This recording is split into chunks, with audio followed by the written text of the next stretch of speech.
stand by. In some case, the color first.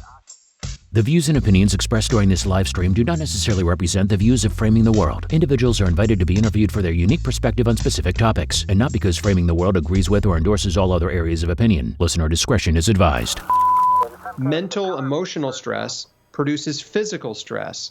And when you go through life in a state of chronic stress, right, day-to-day worries, fears, anxieties, bitterness, anger, jealousy, resentment, right, outrage. When this is your MO, right? Your operating system is this perpetual state of elevated stress. And guess what? Your body is immunosuppressed and inflamed. And guess what?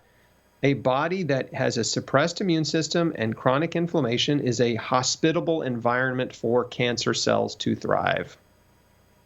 So you have to address the stress in your life. And this is a process of dealing with the past. That's forgiving the people who've hurt you and forgiving yourself. Dealing with the present, not allowing yourself to be envious or jealous of other people, or to have such a big chip on your shoulder that you fly off the handle at every little thing, right? To just maintain a state of calm and peace, right? Stoic type of present state. And then dealing with the future is not worrying about the future. You can make plans for the future, but you should not worry. Jesus said, don't worry about tomorrow. Today has enough trouble of its own, right? Don't worry about tomorrow. I think Jesus gives good advice.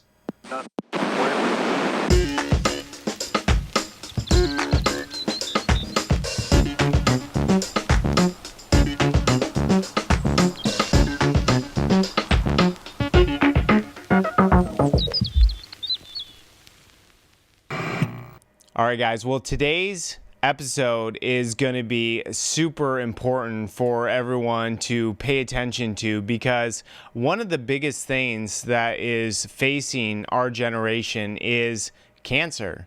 And I know a lot of people are dying from cancer. It's one of the leading causes of death in America today. And so I know personally quite a few people who have cancer. I know people who have died from cancer and loved ones that have died from cancer. And so, today's show is going to be very enlightening because we are going to be talking to Chris Wark. He is the author of Chris Beats Cancer, and it's a real great book. I had a chance to read it over the last few days here, and it's a very encouraging and inspirational book that I hope you guys check out. It's on Amazon. You can go there and get it today. But we're going to be talking about, how Chris healed himself from cancer the natural way without getting chemotherapy. And we're just going to be picking his brain and just kind of digging into, what he did, because, I really want to empower our listeners to do research on these things, because, when you are diagnosed with cancer, that's not the time to start doing research on these topics. You need to arm yourself with the knowledge before you're diagnosed, because the second you're diagnosed, they rush you. And when I say they, I mean the health, the doctors, the nurses, they rush you and pressure you into getting chemotherapy and other procedures that I really think you need to really consider before you do them. And so we're going to be talking with Chris today. Chris Wark is a young adult cancer survivor, best-selling author, and patient advocate. Chris was diagnosed with stage 3 colon cancer in 2003 at just 26 years old. After surgery, Chris made the decision to go against his doctor's advice, opt out of chemotherapy, and use nutrition and natural therapies to heal. 6 years later, in 2010, Chris began sharing his story of faith, courage, and determination, and his message of hope that chronic diseases like cancer can be prevented and reversed with radical transformation of the diet and lifestyle. In the last decade, Chris became one of the most well-known cancer survivors on the planet, and reaches millions of people each year as blogger, podcaster, speaker, and global health coach through social media and his website, chrisbeatscancer.com. Chris is the author of the national bestseller Chris Beats Cancer, a comprehensive plan for healing naturally, published by Hay House in 2018 and ranked by USA Today, The Wall Street Journal, and Publishers Weekly, and creator of the Square One Cancer Coaching Program. And his new book is called Beat Cancer Daily, 365 Days of Inspiration, Encouragement, and Action Steps to Survive and Thrive, published by Hay House on October 27, 2020. Beat Cancer Daily is already on Amazon's bestseller list. And so I really hope you guys go and check out his story. Make sure you share this on your social media accounts. Make sure you share it to your friends and family. You know, especially if you have a loved one that has cancer, make sure they watch this video, because, you know, a lot of people with cancer don't understand that there is options out there.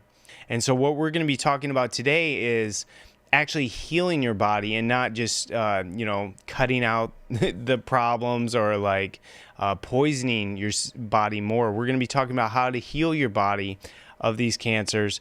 And, you know, Chris' work is one of the best people you could talk about this with, because he is a person that was in stage 3 colon cancer, and he healed himself using natural methods, juicing, exercising, eating fruits and vegetables. And, you know, he has this in his new book, Beat Cancer Daily. It's basically...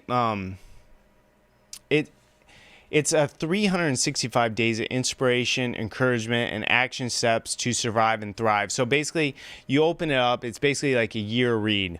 You read like one chapter every day, and it's labeled like day 1, day 2. And it's just like little quotes or little inspirational things, or just little nuggets that you can kind of glean each day. And on day 23, he said, here's the most important Beat Cancer Daily habits. It's eating 10 plus servings of fruits and vegetables per day, juicing, exercising, spending time in the Bible, spending time in prayer and meditation, giving your fears and worries to God, practicing gratitude, choosing to think positively, forgiving those who have ever hurt you, forgiving new offenses quickly, getting 8 or more hours of sleep each night. And so, you know, we're going to be talking about, what steps you can take to start healing your body now. We're going to talk about, what you should do if you get diagnosed with cancer. And so it should be a really interesting conversation. I really hope you guys head over to his website, chrisbeatscancer.com, and check him out there. He also is on Facebook, Chris Beats Cancer, and on YouTube, Chris Beat Cancer. And so he has a lot of great videos that he puts out every week, and you can go check him out there. But let's get him on the program today and talk to him about his new book, Beat Cancer Daily. Chris, how are you doing today, sir? I'm doing well. Thanks, Paul. Good to be with you. Well, I wanted to have you on the show today, Chris, because I believe that your story is so important to tell. I'm sure that most people listening right now has either a loved one who has died of cancer or knows of someone who has had cancer in the past. And so I wanted to have you on the show so you can enlighten my audience on the fact that cancer can be beaten, and that it can be beaten without chemotherapy. And so can you just start off by telling us your story and how you beat cancer? Yeah, I was diagnosed with stage 3 colon cancer when I was 26. Spoiler, I'm 43. Didn't die. But I made some very different decisions in my cancer journey that I think made all the difference between survival and death. And for those folks that are just wondering, how did you find out you had cancer? Well, I was having abdominal pain, And it went on for the better part of a year. It kind of, it started off being very mild and random, and then it kind of progressively became a daily thing, more, and it just was like, oh, this is getting worse, whatever it is. And I had a colonoscopy. They found a tumor. They said, we got to get you into surgery right away and get this thing out of you before it spreads and kills you, which is what they tell most cancer patients, right? It's we got to rush you into treatment, rush you into surgery, chemo, radiation, whatever, before you really have a chance to think about your life or your disease or understand the disease. So I was a very typical patient in that way. I didn't have any idea. I didn't have any clues about cancer. So I had surgery on December 30th, 2003, which sounds like a long time ago. It was. Yeah. And they took out a third of my large intestine. They took out the tumor and lymph nodes. And they said, it's worse than we thought. Your next step is going to be 9 to 12 months of chemotherapy. See, they were hoping I was stage 2. And if you're stage 2, they can do the surgery and then they just send you home and, best of luck, you should be fine. But stage 3 means it's spreading. And the thing that's not well understood, of many things that are not well understood about cancer, is that cancer cells leave a primary tumor site and circulate in your body before that primary tumor is big enough to detect on a scan, right? So if you have a tiny little lesion of cancer cells that have formed a very small spot somewhere in your body, circulating tumor cells are leaving that primary site looking for other places to set up camp. Now, your immune system will mop them up, usually, right? That's the job of your immune system. Your T cells, your natural killer cells, their job is to identify, one of their jobs, to identify and eliminate cancerous cells. So once you've got a tumor big enough to detect on a scan or in a procedure or whatever, yes, it has been dumping cancer cells into your body all day, every day for a long time, for many years. And the reason you don't have other tumors is because your immune system has been able to handle those circulating cells. So they recommended I do 9 to 12 months of chemotherapy, and I initially thought, okay, this is my life. I got to do chemo now. But a couple things happened in the hospital that got me thinking a little differently, and one of them was the very first meal that they served me. Would you like to guess what that meal was?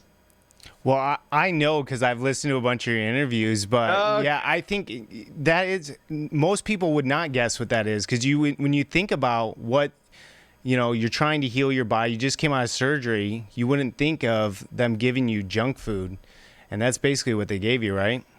Yeah, they served me a sloppy Joe, which is, the worst cafeteria food imaginable. Yeah. And this is the kind of thing, the sloppy Joe is a sort of a very unique type of a meal because nobody likes them. Restaurants don't serve sloppy Joes. Nobody wants one.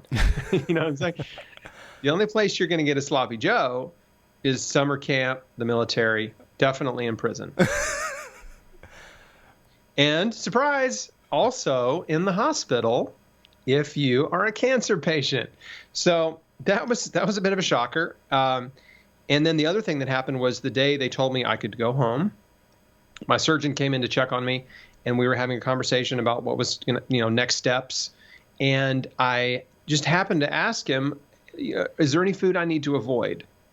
Because in my mind, I was thinking, okay, well, they just cut out a section of my digestive tract, right? Everything I eat is going through this tube, you know what I'm saying? Going through there. So I don't want to eat the wrong thing. I guess hot sauce is a problem or whatever, right? So anyway, I asked him, hey, is there any food I need to avoid? And he said, no, just don't lift anything heavier than a beer. And that was it. That was all the nutritional advice I got from my surgeon. Again, it was sort of reinforcing this revelation I was having about the medical industry having no regard for nutrition or actual healthy living, right? And they just apparently doctors didn't care. They don't care what you eat. Doesn't matter. What you eat doesn't matter. And I think most of us think that is a pretty insane statement, right? We all know instinctively that there is healthy food and there is junk food. And there's a bit of a gray area in the middle that there's some debate about. But pretty much everybody knows fruits and vegetables are healthy. And pretty much everybody knows that fast food, and junk food, and processed food, and sugary drinks are unhealthy, right? So I go home, I'm recovering from the surgery, I'm on the couch, and getting off, weaning myself off the pain medicine quickly because I just didn't like being on it. And I just I don't know, I just had this sense that like I got to get off these pain pills. I don't want to get stuck on them, and I just didn't feel good on them. And as I sobered up over a few days there, I started to think about my life and my future, and like, man, the gravity of my situation really started to become a very real thing to me. When you're on, pain medicine, nothing is that scary. You know what I'm saying? Yeah. But when you sober up, it's like, oh man. So I was thinking about my life and like, how much time do I have left? And like, what is going to become of me? I had seen cancer patients out in the world, like advanced cancer patients, just, at the mall or somewhere. And there was a guy at my church that I didn't really know him, but I had seen him come to church a few times. He was in the late stages of cancer, and he was like emaciated and, of course, yellow skin, no hair, wearing a mask, which, of course, it's weird to see someone in a mask, except now. Weird to not see someone in a mask, apparently. But back then, if you saw someone wearing a mask out in public, you'd be like, oh, man, what's wrong with that guy? So anyway, I just thought, is that going to be me? And that was pretty frightening. And I had this increasing resistance to chemotherapy. Like I didn't know much about it, but I knew this is really toxic stuff. Like it makes you really sick. I knew that. And your hair falls out. Like, what is this doing to your body to make your hair fall out? And so the idea of poisoning my way back to health didn't make sense to me. What were I'm sorry to interrupt, but what were some, when you went and were diagnosed, what did they give you as options? So you can either get chemotherapy. Do they give you other options to get healthy, or was it just like you have to go into chemotherapy tomorrow? No options. No, cancer patients are not given options.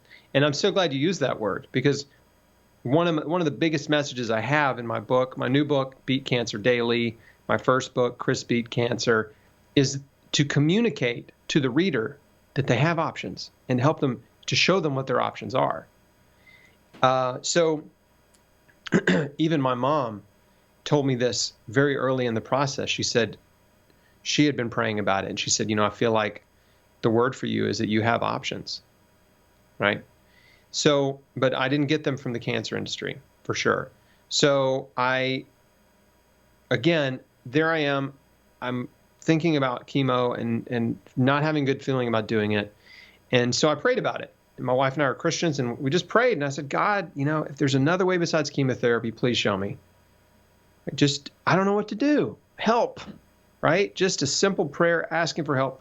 2 days later, I got a book that was sent to me from a man in Alaska who knew my dad. And this was a book written by another guy who had healed his colon cancer without surgery or chemo or radiation. And I was like, oh my gosh, there's a guy out there who's healed colon cancer? I was overwhelmed with just this feeling that you get when you pray for something and it shows up, like when you have an answered prayer, it's like just the most wonderful feeling in the world. And I was overcome with an emotion as I'm sitting here reading this book on the couch, like I'm crying reading this book. And the premise that this guy, his name is George Malcolm, is the guy that wrote the book. So he was diagnosed with colon cancer, had seen a bunch of people in his life go through cancer and die, didn't want to do chemo, had a friend who was a health nut who said, man, you need to go back to the Garden of Eden.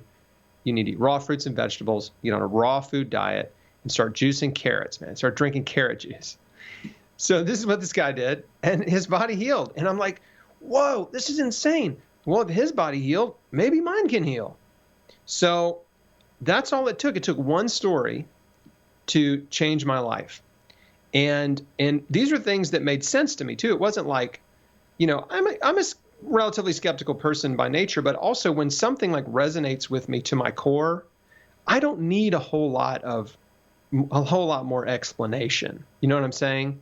Like sometimes, you've heard that expression, the truth is self-evident, right? Sometimes when you hear something, you just know, like, that's the truth. Like, I know the truth when I hear it. And it was like, I believe this is true, that God made the earth for us and that everything we need comes from the earth, and that we've gotten really far away from eating or living in a way that's in harmony with nature and eating a natural diet that's the optimal human diet, eating all this man-made food and processed food, junk food, restaurant food. And so I just thought, wow, this is amazing. What would happen if I started eating only raw fruits and vegetables exclusively and started juicing and like doing all this really super crazy healthy stuff that I'd never done before, right? So I converted overnight, man. Overnight, raw food. Like, I'm doing it all the way. It's like I'm diving in, feet first, and because I'm excited about changing my life. And I was empowered. This idea that the way you're living is killing you was, and it popped in my head, and it was like, oh, okay, thank you, right? Thank you for pointing that out. And now I shall change the way I'm living, right? Like, so this is it's something that I am constantly communicating to folks. It's like, hey, you got to take responsibility for your life and your situation. If you're sick, if you've got problems, you have to own them because they're your problems. Like, doesn't matter whose fault it is, but if it's your problem, it's your responsibility to work to solve it. So I took responsibility. I decided I'm not going to be a victim of this disease. I'm not going to put all my faith, hope, and trust in someone else to save me. I'm going to do everything in my power to help my body heal. And so, unfortunately, a lot of the folks around me did not think that was a good idea. And I was pressured, encouraged / pressured to go see, the oncologist that I'd been recommended to see. And we went to talk to him, and he just gave me this standard pitch about chemo and basically said, look, you got a 60% chance of living 5 years with treatment. And, that's not very encouraging. 60%, well, that's like pretty close to 50%, and that's like a coin toss.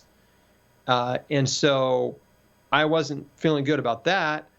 I asked him about the raw food diet. He said, no, you can't do it. It'll fight the chemo. I'm like, well, that's a weird thing to say. And then I said, well, are there any other alternative therapies or anything?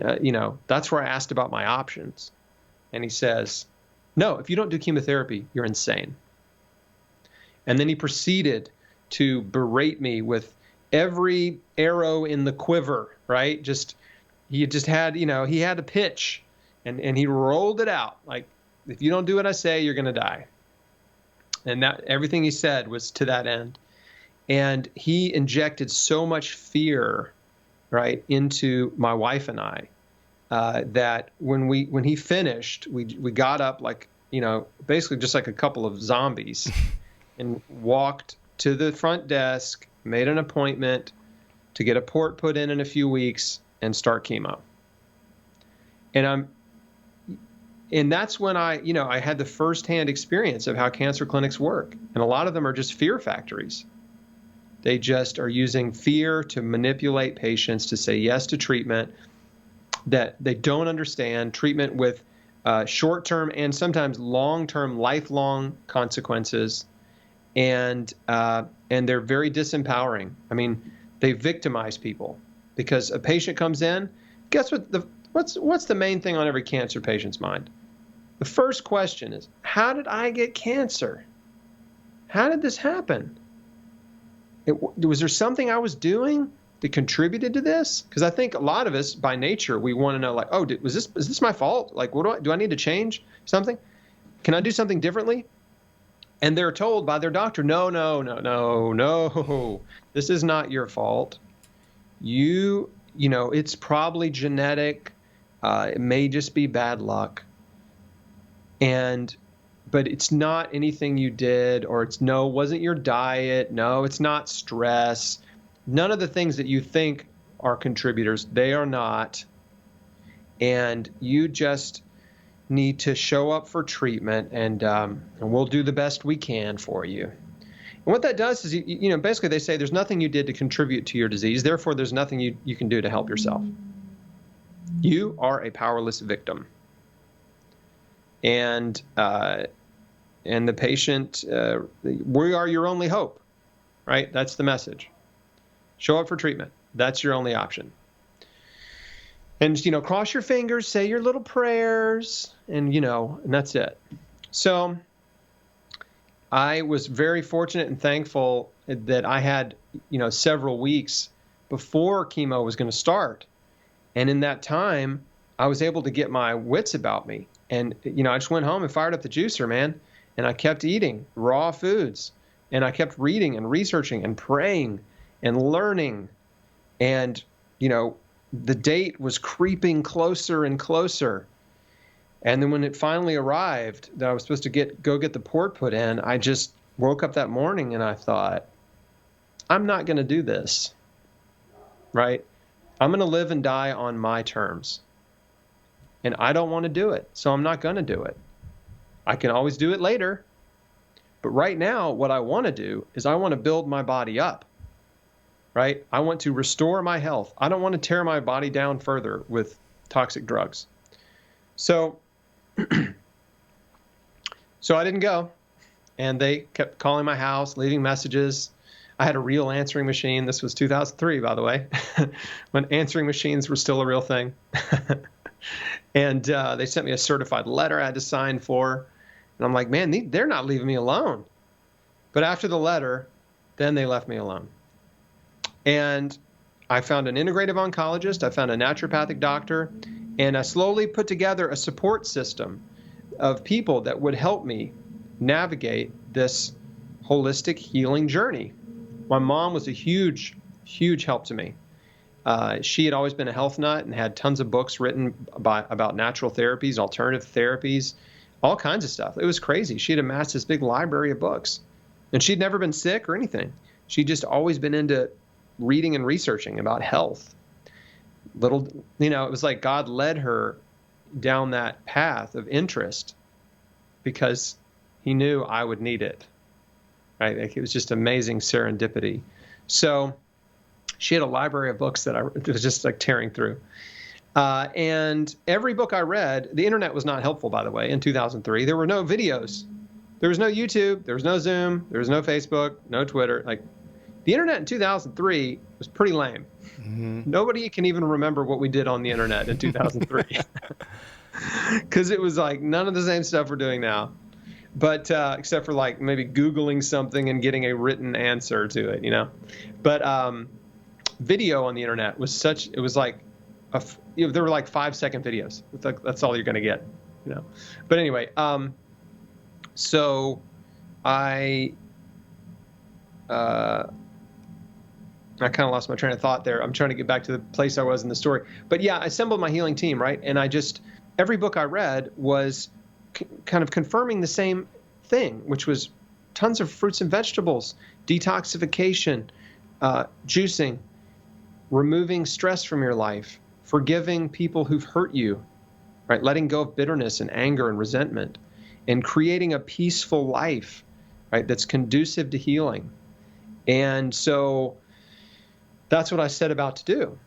And I couldn't change my whole life overnight, but I could make some big changes quickly. And then the rest I just was working on systematically to improve, right? I just started with the way I was thinking. And I talk about that a lot in the new book. That's really what the new book's about. Beat Cancer Daily is about changing your thoughts, right? And your actions to improve your life. It's not just a book for cancer patients. It's really a book for anyone that wants to improve their life because, look, preventing cancer is also beating it.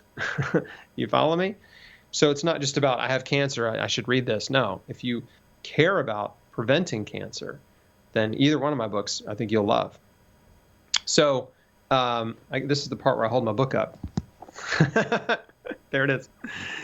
So anyway, I created a very simple, hardcore, holistic plan for myself that I knew I could follow, that was simple and sustainable. And every single day, I just took care of myself every day, every day, every day, without fail. right? Without excuse, 100% determination and action, massive action. And before I knew it, 2 years had gone by, no recurrence, super healthy. 5 years, no recurrence, super healthy. And it was like, oh man, I'm in the clear. And then around 6.5 years after my diagnosis, I started chrisbeatcancer.com, which was just a blog to share my story. I just had this sense that maybe I could encourage some people with my story and be inspirational or encouraging and share practical information, exactly what I did. And so I started writing articles and interviewing other people who had healed with holistic methods and interviewing doctors and experts in nutrition. And the blog and the website and all that just blew up. It got, it wasn't like an overnight success, but people just kept finding me, and my audience just grew and grew. And before I knew it, it had taken over my life. Well, and it became my full-time, it went from my part-time passion to my full-time pursuit over the course of about 5 years. And so now I just celebrated my 10-year anniversary of being a public cancer patient advocate and speaker and author. And so here we are. Yeah. Well, I found your book to be very motivational. I had the opportunity to read through it over the last couple days, and it was awesome, Chris. And I really do encourage the listeners out there to go get his book. You can find it on Amazon. And the book really empowers you to change the way you look at life, change your habits.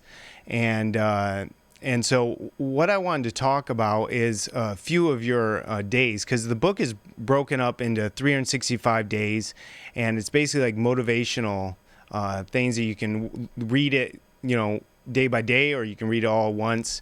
I think it'd be awesome to just read it day by day, because I think I could get a lot out of it just going through it a second time even. And so I wanted to talk about day 23 in your book, where you wrote out some good habits to beat cancer or to prevent cancer. And could you just talk about some of the things you do on a daily basis that really you implemented in your life to help you beat cancer? Absolutely. There are very simple things. And the beat cancer really, I call it the beat cancer mindset. And really for the patient or for prevention, but for the patient especially, they have to believe they can get well, right? It starts with that belief. You have to believe that you can get well. If you believe that you can get well, then it will motivate you to take the necessary actions you need to change your life and help yourself. If you don't believe you can get well, what's the point, right? So it starts there. But if you have that belief, and look, a lot of patients are not sure. Do I believe? Can I? I don't know. Well, belief is a choice. And so if you're not sure, you can say, you know what? I believe I can get well, right? You choose to believe it. So from there, there's a mindset that I had that I've seen in every person I've met who's survived cancer against the odds. And basically, I call it the beat cancer mindset. But they're willing to take responsibility for their health. They're willing to take massive action. They're willing to change everything in their life. Like nothing's off limits. They make plans for the future, and they make a decision to enjoy their life and enjoy the process. And they practice gratitude. Gratitude becomes a big part of their life, just their daily routine. And so that's the overview of what people do to survive, right? But the practical stuff, plant-based diet is huge, huge. I mean, eating fruits and vegetables it's the optimal diet for cancer healing and prevention. Eating massive amounts, eating 10 plus servings of fruits and vegetables every day. And if you eat a plant-based diet, it's easy. You eat 3 meals a day. The meals are all made of fruits and vegetables. You're there. You got 12 servings, 15.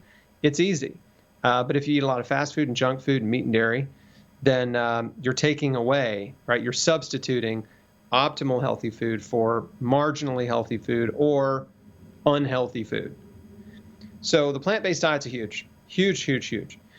Beyond that, exercise. Also, major component in health. Exercise switches off cancer-promoting genes in your body, and it switches on genes that protect you against cancer. And there's no secret special exercise. Any exercise, brisk walking, jogging, running, yoga, Zumba, cycling, martial arts, any of it, all of it, it's wonderful. Like, move your body. And you should be exercising at least 6 days a week, about half an hour, 45 minutes. It's great. It's terrific. You don't have to do it all at once. You can do it in a couple 15-minute sessions, right? It's not hard. That's the thing. And then the third big factor is stress. Stress is really an underlying root cause of disease, because when we are under stress, when we are stressed, and let me define stress, because stress seems like sort of a nebulous term, right? Like, what is stress exactly? We know when we feel it, but I want to explain what causes stress. So what causes stress is negative emotion, okay? Negative emotion is usually either focused on the past or the future. So negative emotions that result in us focused on the past are bitterness and resentment and anger toward people who've hurt us, guilt and shame for our mistakes in the past, right? That's when you're living in the past when you are entertaining those thoughts and emotions. Future would be worries, fear, anxiety, right? You're living in the future. And those emotions produce stress. So either or, and some people, they're just bouncing back and forth, right? Between the past and the future, right? They're pissed about something in the past, they're worried about something in the future, right? And they're just back and forth between those states. And they're not really in the present. Because when we're in the present, a lot of times we're fine, right? Like, I'm fine, I'm content, I'm safe, right? My needs are met, my belly's full, you know what I mean? Like, I'm not being shot at, right? I'm not like wondering where my next meal is going to come from. I'm not, in danger in any way. And so I realized, I'm actually, things are great. You know what I'm saying? Even if you have cancer or a disease, you can step back and look at your life and count your blessings and realize, I have so much to be thankful for. My life's not perfect. There are things I'd like it to be different, for sure. But I can look around at everything I have, and I can change my attitude in an instant by just focusing on the good things instead of the bad, right? Because guess what? There will always be bad things in your life that you can focus on and amplify and make yourself unhappy about.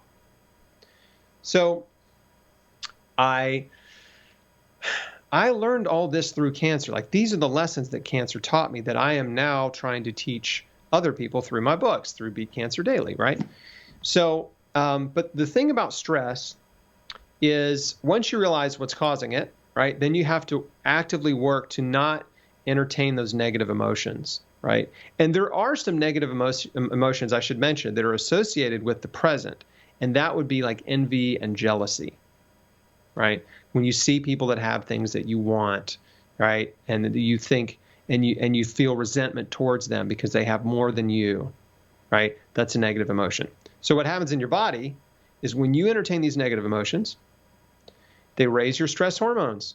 So adrenaline and cortisol become elevated in your body when you are in a state of negative emotion.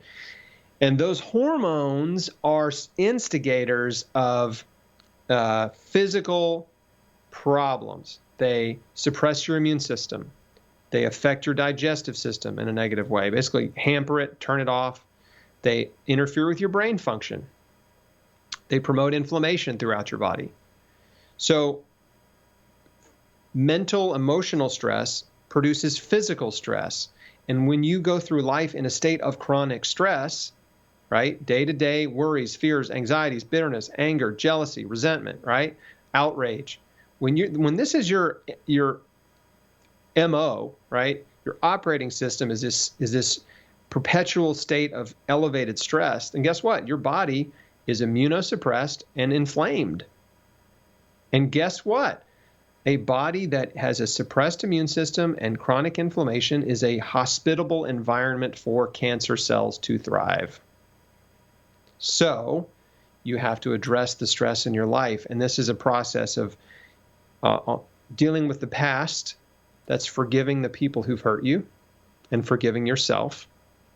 Dealing with the present, not allowing yourself to be envious or jealous of other people, or to have such a big chip on your shoulder that you fly off the handle at every little thing, right? To just maintain a state of calm and peace, right? Stoic type of present state. And then dealing with the future is not worrying about the future. You can make plans for the future, but you should not worry. Jesus said, don't worry about tomorrow. Today has enough trouble of its own, right? Don't worry about tomorrow. I think Jesus gives good advice. That's one piece right there. So I couldn't fix myself overnight. Like I couldn't fix my brain and my mind overnight. But once I realized, like, okay, I have some issues that I got to work on. And I had all those issues, by the way, right? The guilt, the shame, the bitterness, resentments, the worries. I had all that kind of stuff. I was more anyway. So I dealt more with the present, envious and being jealous and competitive, right? I definitely had some bitterness and resentments. Didn't have a whole lot of worries and fears. I wasn't wired too much in that regard, but definitely with present negative emotions and stuff from my past. So I made a decision to change my life, to change the way I thought, and to get my emotions under control. And part of that was forgiveness. The most important part, really, was choosing to forgive every person who's ever hurt me. This is something anyone can do. I talk about it a lot in the new book. Throughout the book, forgiveness is a big theme that comes up throughout Beat Cancer Daily. Because, there's people in our past that have hurt us that we need to let go of. Because if you hold on to that bitterness, you are poisoning yourself. You're not hurting them. You are keeping yourself in a prison of pain. The only way out is forgiveness. That's the only way to get out of it, right? Maybe they will come to you one day and say, I'm sorry, you were wrong. I was wrong. You were right. I deserve, here, I'm going to bend over. Here's a whip, right? But probably not, right? And so if you're waiting for someone to be sorry in order for you to forgive them, you may wait a whole lifetime and be bitter your whole life. And bitterness grows over time. So I realized, I've had a pretty good life, but people have certainly hurt me in lots of ways. Hurt my feelings, broke my trust, abandoned me, friendships fell apart, or girls rejected me, whatever, all that stuff. And so I just decided to forgive them all one by one, by name. And I just say, God, you know what they did. You know how I feel about it. I'm choosing to forgive them. I'm giving them to you. They're all yours. Forgiveness is not magical. It's just a decision. It's not a feeling. It's a choice. You choose to forgive. And then you stick with that choice, right? So it's easy to let bitterness creep back in, and you just have to not let it, right? If it starts to creep in, those feelings start to creep in, you say, no, I'm not going to entertain those feelings, bitter thoughts. Like, I forgave this person. I'm staying with it, sticking with my decision. So that is one of the most powerful things that a person can do for themselves. It costs you nothing. And it can be the difference between survival and death. Because cancer patients who are not willing to forgive, that stay bitter and resentful, often they just don't survive. They don't do well. And they can do every therapy under the sun, eat all the carrots and all that kind of stuff they want. But you have to forgive. You have to let go of that negative emotion and pain, because it'll keep you sick. Yeah, and it just eats away at you. Yes. Day by day. And that's what I did think was one of the most beautiful parts of the book is you talking about forgiveness. And it was a theme in the book that I really loved. It seemed like you just kept hitting on forgiveness, because I think that's something that a lot of people, have a problem dealing with every day. But let's talk about how precious life is, and how, you really kind of changed your mindset after you had cancer. One of my favorite verses in the Bible is James 4:14, where it says, "For what is your life? It is even a vapor that appeareth for a little time and vanisheth away." We're only on this earth a little bit of time, and life is precious. And so, how has having cancer changed your mindset? Well, life-threatening disease or difficulty or adversity can either sort of propel you down to one of two rabbit holes, I guess you could say. One is to become more resentful and bitter and unhappy, or to become more joyful and grateful. And I started down the first path, right? I started down that road because, yeah, I was mad. I was upset. I was frustrated. I didn't want to have cancer. Cancer sucks, man. Like 26 years old, like that was terrible. That was like the worst news I've ever got in my life. And I was jealous and envious of anyone that didn't have cancer, right? Like I was feeling those feelings, like looking at everybody around me and people in the world and strangers and just being like, like, look at that guy, right? Like, that guy has no idea how good he has it. But I chose to stop thinking that way. And I chose to start practicing gratitude, like I said earlier, where, you know what, there's bad things I can focus on any day, any moment of the day. I can find something negative to dwell on, or I can find something positive to dwell on. I can count my blessings and I can reset my attitude. And when you reset your mind, your emotions follow. I mentioned forgiveness earlier. When you forgive, then your feelings change. And when you practice gratitude, you find yourself full of joy and thankfulness to God for all the blessings that you have in life, And we take so much for granted because our lives are so good.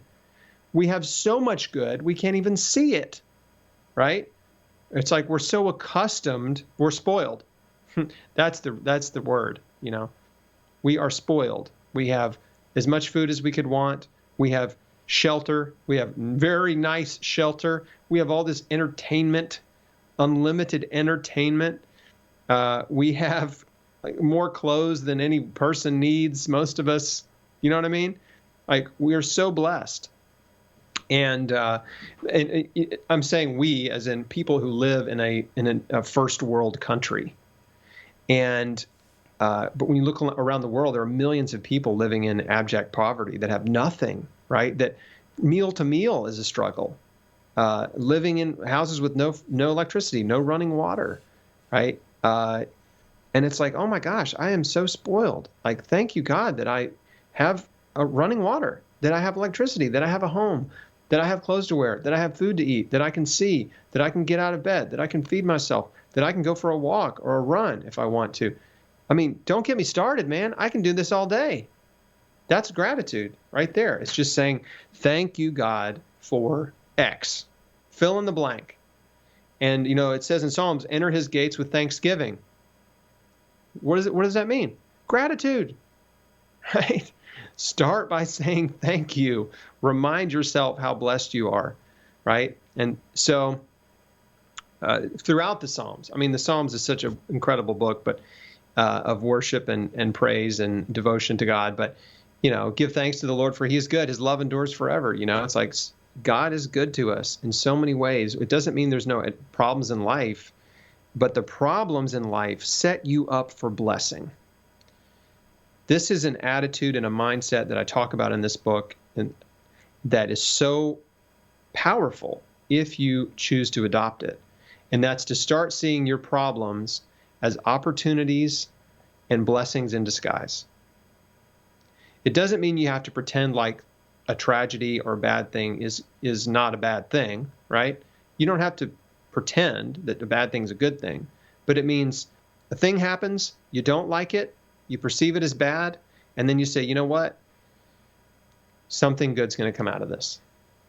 Because Romans 8:28 says, God works all things for the good of those who love him and who are called according to his purpose. So if you believe that the Bible's true, if you believe that that promise is true, he is going to work that bad thing for your good. He's going to do it. So your only response should be, okay, I believe it. I believe he's going to work this for my good. I don't know how, but he's going to. And I'm going to be looking for the good thing. I'm expecting it. I'm looking for it. Bring it on. Bring on the blessing. Well, I wanted to talk about the importance of eating healthy because I know it's so easy, especially in the day we live in, to just go and get a fast food and stuff like that.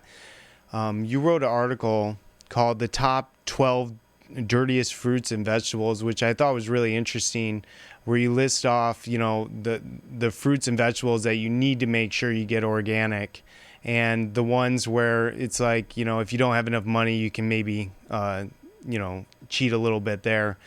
But can you just explain why it's important to eat as healthy as you can, and just to change your diet if you're not? Well, there's a hierarchy of healthy eating. And I think at the top, really,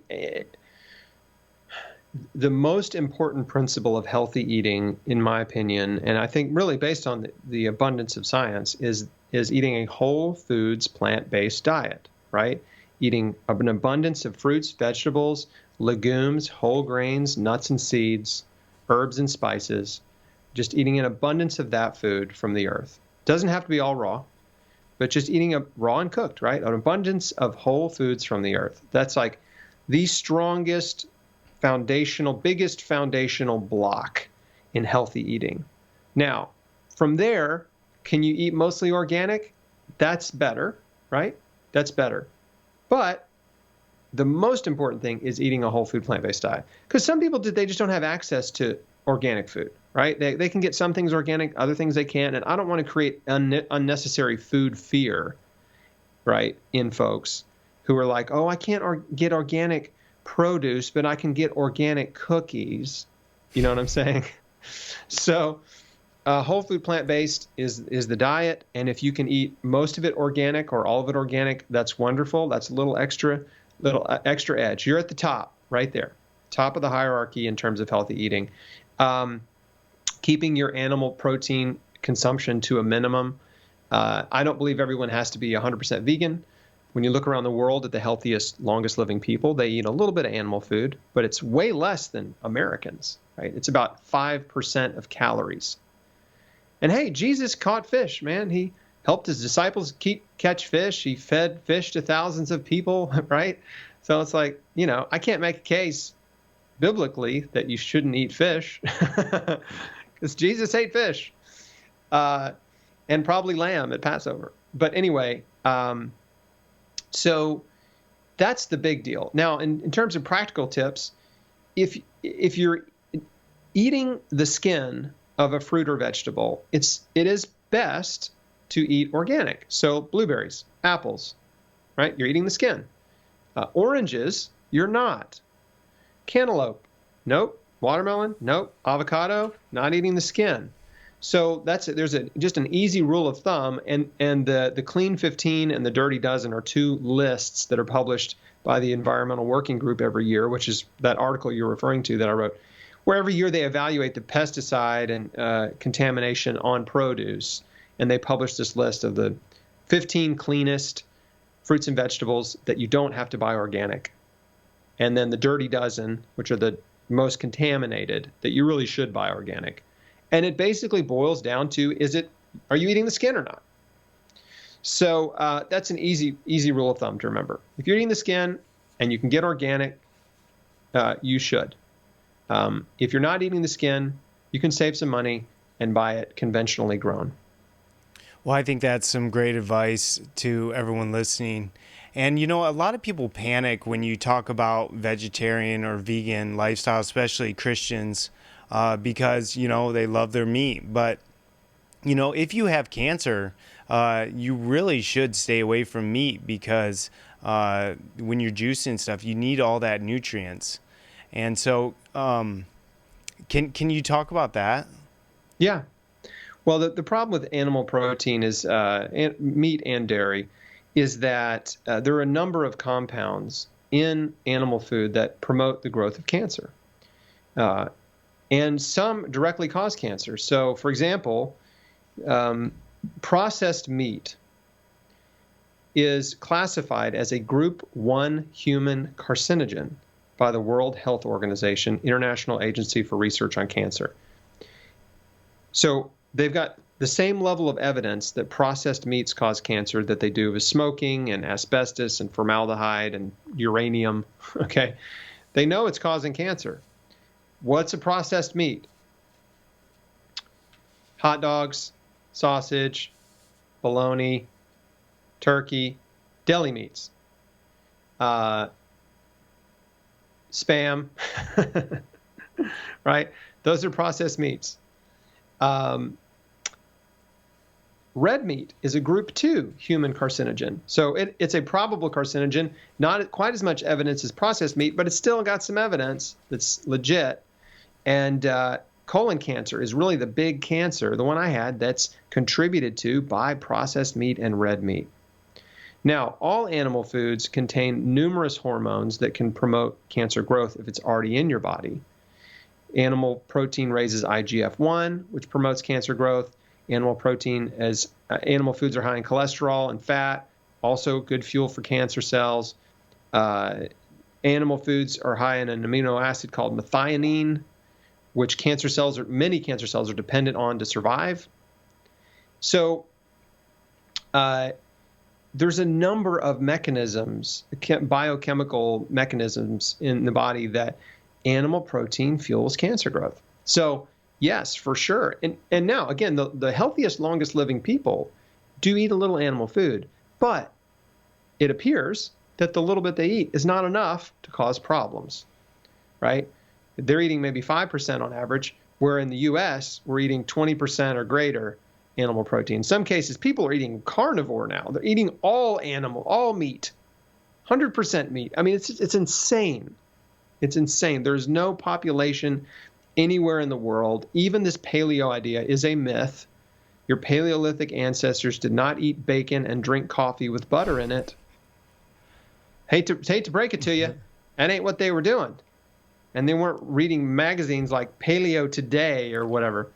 So they were eating fruits and vegetables. That was their main source of survival, especially grains and tubers. And meat has always been a luxury for humans. Always been a luxury, a scarce luxury, except now, right? In the last 100 years, factory farms have made meat an excess commodity. So it's just everywhere, right? Industrialized animal agriculture. So they're cranking out, chicken, pork, beef, eggs, right? Milk, giant, monstrous 100,000 gallon vats of milk, So this is not the way that healthy cultures consume animal food, and it's why so many Americans are so sick. Not to mention all the processed food, right? But before the processed food, we were consuming way too many animal foods. Before that came along, so yeah, those are some of the reasons why if you have cancer, I recommend for everybody in my circle, my audience, to abstain from animal food. If you want to prevent it, I recommend you just cut it way back. So an easy formula would be going from the average person eating animal foods 3 times a day to about 3 times a week, max. So you don't have to be a vegetarian, don't have to be a vegan. But if you want to eat healthy, if you want to prevent disease, there's some very simple things you can do. Eat a whole food plant-based diet, eat very little animal protein, or no animal protein if you just decide you don't care for it. You might find that when you stop eating it, you just don't really miss it. Yeah. So I don't like dietary identities, right? I don't call myself a vegan or a vegetarian. There was a time when I did call myself a vegan, and I didn't like it. I didn't like the way it made me feel, right? Because veganism is an identity that has requirements attached to that identity. And I would rather just eat a certain way and be me. I've got enough identities. I'm a husband, I'm a father, I'm a believer, I'm a pet owner, I don't need an identity associated with the food I eat. So, and I have lots of friends that are vegan, so I'm not knocking it. Everybody's got their own, their own life and their own personal choices and all that. But for me, I don't like dietary identities. And so I don't identify as a person that eats a certain way based, and I don't think it's necessary to health to do that. Well, In fact, it can be more difficult. Psychologically, it can be very difficult because then you have all these hoops to jump through and there's expectations. You have to live your life a certain way, and then you set yourself up for scrutiny from other people because you're claiming to be this thing that has higher standards than everybody else. It can get very complicated very, very quickly for a person. Unnecessary psychological complications, I think, come from dietary identities.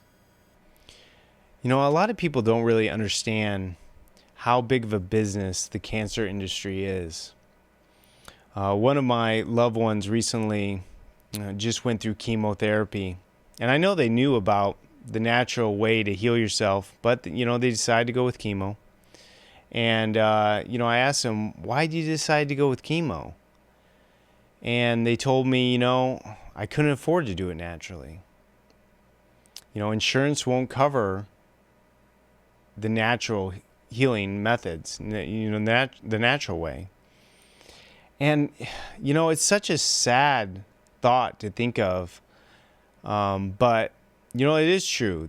The insurance won't cover doing it natural. But, I really think that it's not more money to heal yourself the natural way.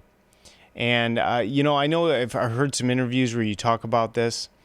And, that's kind of a two-part question there. But can you explain your philosophy behind those things? Oh, for sure. And, there's two conversations there, right? Yes, cancer is a massive trillion-dollar industry. But the idea that the patient can't afford to not do chemo or can't afford to do alternative is something I'd also like to touch on. But yeah, I think it's important for the public to understand that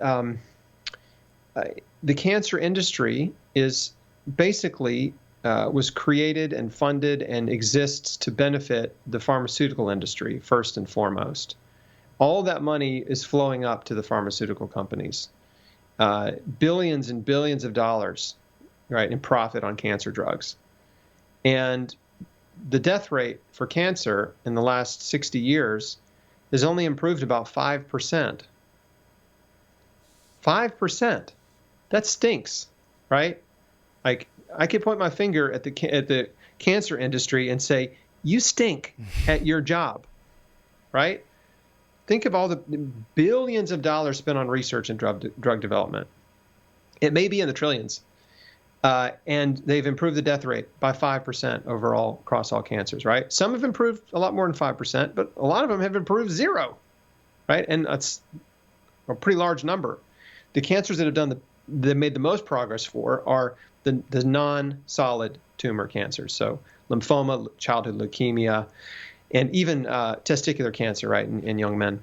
But the solid tumor cancers have made very little progress in improving the death rate. And that's the true measure of success, right? It's not 5-year survival and disease-free survival. And those are sort of like statistical wizardry, right, that the industry uses to make therapy sound like they're better than they used to be, like we're making progress, like patients are living longer than ever before, that kind of stuff. But I talk about this a lot in my first book, Chris Beat Cancer. Is a very large section that's a expose on the medical and pharmaceutical and cancer industries. But the reality is it's driven by money. There's a lot of good people, by the way, not throwing doctors under the bus. I worked with a medical doctor. I have lots of friends that are medical doctors. But, the best case is a really wonderful doctor who's trapped in a system that stinks. They have no freedom to practice medicine. They have a very rigid set of rules in the way they can treat cancer, surgery, chemo, radiation, right? Immunotherapies is the new thing, which works for a small percentage of patients in a small percentage of cancers. But that's the next frontier. So you got to understand, it's a giant, monolithic, money-driven system that does not care about you. And when you get in that system, when you're put on the conveyor belt, it's very hard to get off. And a lot of cancer patients kind of just become an ATM machine, where clinics and doctors are just squeezing every dollar they can out of them, every treatment, therapy, office visit, rehab, you name it, just extracting as much dollars as possible. And it's tragic. It's tragic. So there's good doctors out there, and there's some bad ones. And what I like to say is, the same percentage of bad doctors as there are the same percentage of bad plumbers. It's the same percentage. I don't know what the percentage is, but in any profession, you got a percentage of people in that profession that are no good at it, right? That are just bad people, selfish, arrogant, only care about themselves, greedy people. There's doctors running around that fit that description. So you got to be very careful about who you work with and get a second opinion, third opinion. Don't just settle for the first guy that, whose office you go see. Find a doctor that you really like, that'll encourage you and support you and be a member of your team, not a dictator. So the other little bit about what you said that I want to touch on is this. A lot of people make the mistake of thinking that they can't afford alternative. And I'm not a proponent of alternative therapies, by the way, because what does that even mean, right? That can mean lots of quackery type stuff. And people perceive it to mean quackery. I'm a proponent of evidence-based nutrition and natural non-toxic therapies, right? The therapies that have proven benefit scientifically, and nutrition is at the top of the list there. But the thing that most people don't understand is that the most powerful things that you can do to help yourself heal are free. They cost you nothing. Food, if you stop eating junk food and start eating fruits and vegetables, the difference is negligible, okay? Faith costs you nothing. Friendship, fellowship costs you nothing. Forgiveness costs you nothing. Fitness costs you nothing, right? Those are the most powerful things you can do for yourself. And they're the things you have to do for yourself first before you do any alternative therapy, right? Before you take a single supplement or herbal concoction or anything like that. You've got to get the free stuff in place in your life. I don't know if you noticed, they all start with the word F. Everything I just said: faith, forgiveness, fitness, food, friendship, fellowship. So that is a common misconception, right? But the most powerful things you can do for yourself are free, and they cost you nothing, but you do need direction and guidance. And, I guess that's why my audience has grown so much, is because I put myself out there as a patient advocate who is trying to help be a light in the dark for people, to give them encouragement, inspiration, guidance, support, and practical information that they can use to help themselves, right? So from diet to exercise to mindset to forgiveness, all that stuff. And that's what this book's about, Beat Cancer Daily. It's like just breaking down. And I love what you said earlier. Thank you for, talking about the book, because it is 365 days. So it's written kind of like a devotional or a daily reader. I'd say it's sort of a hybrid of the two. But yeah, some people blaze right through it and they're like, this is so good. I just read the whole thing. But I think you would definitely extract more value and benefit from the book if you'd read one page and really just focused on that idea for the day. Like really tried to think about, incorporate, and focus that idea, the idea of the day into your life. And so, yes, some days are about forgiveness. Some days are about choosing faith over fear. Some days are about, hey, go for a run. Literally. There's a day that's like, go for a run today. You need to exercise.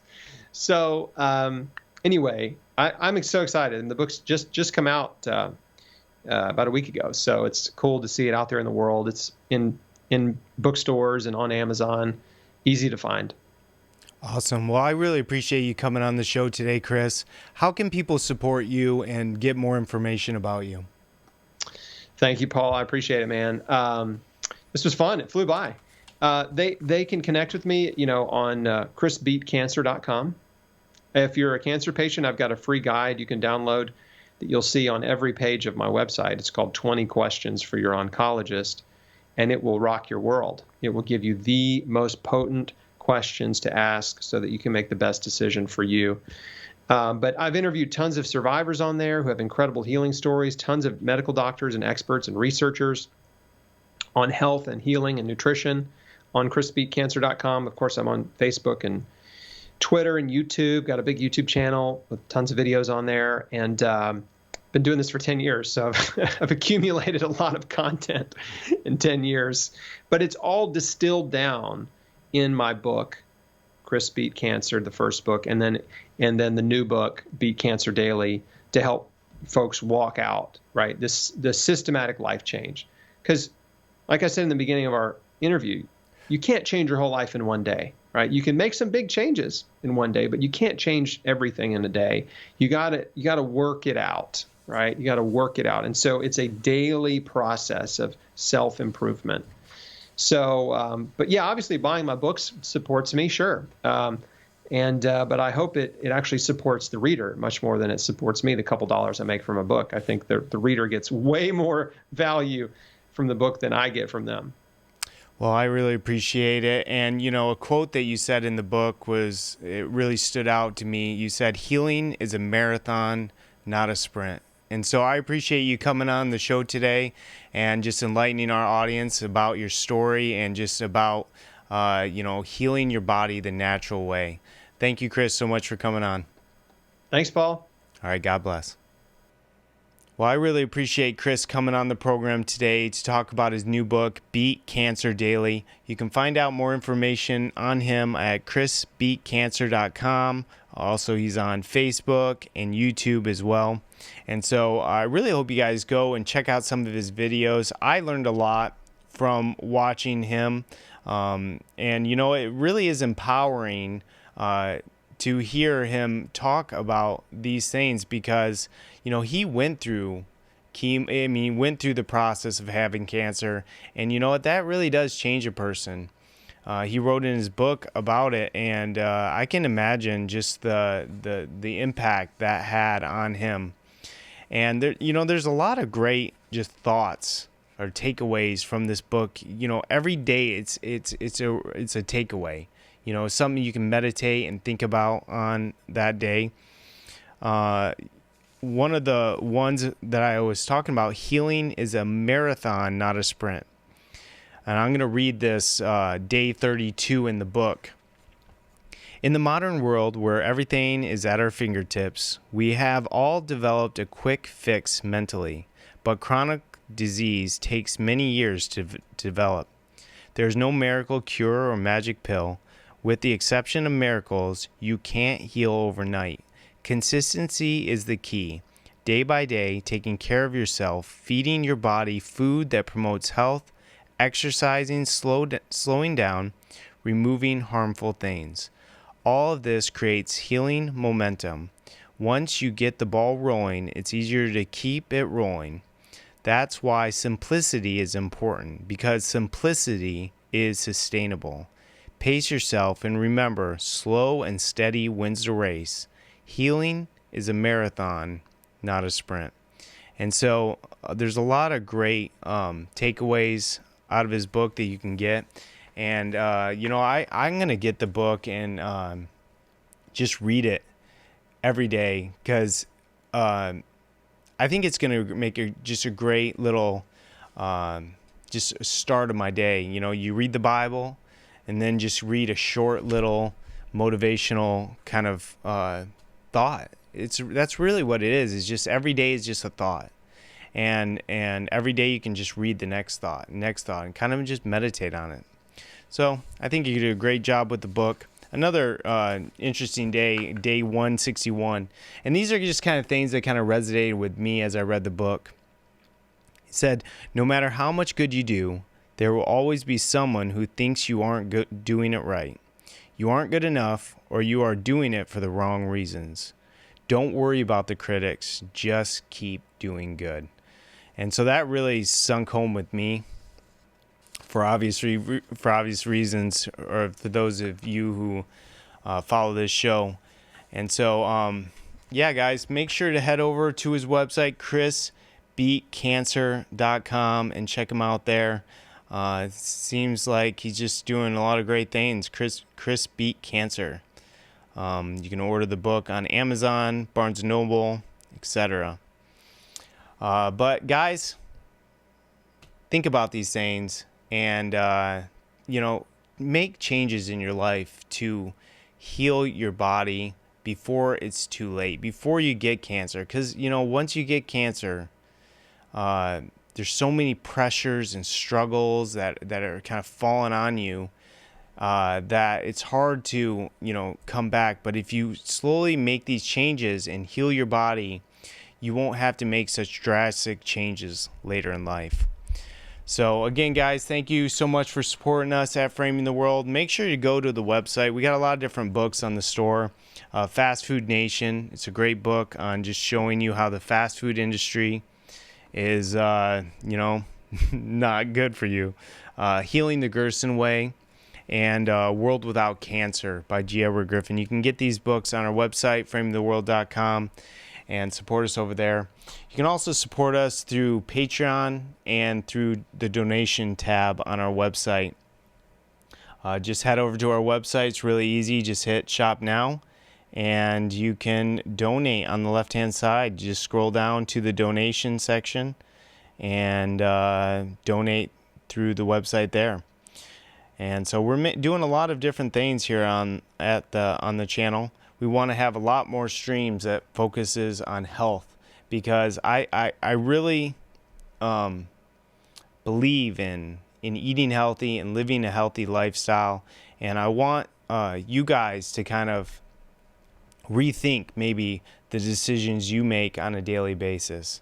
So thank you guys so much for tuning in to this program. I think that's about it.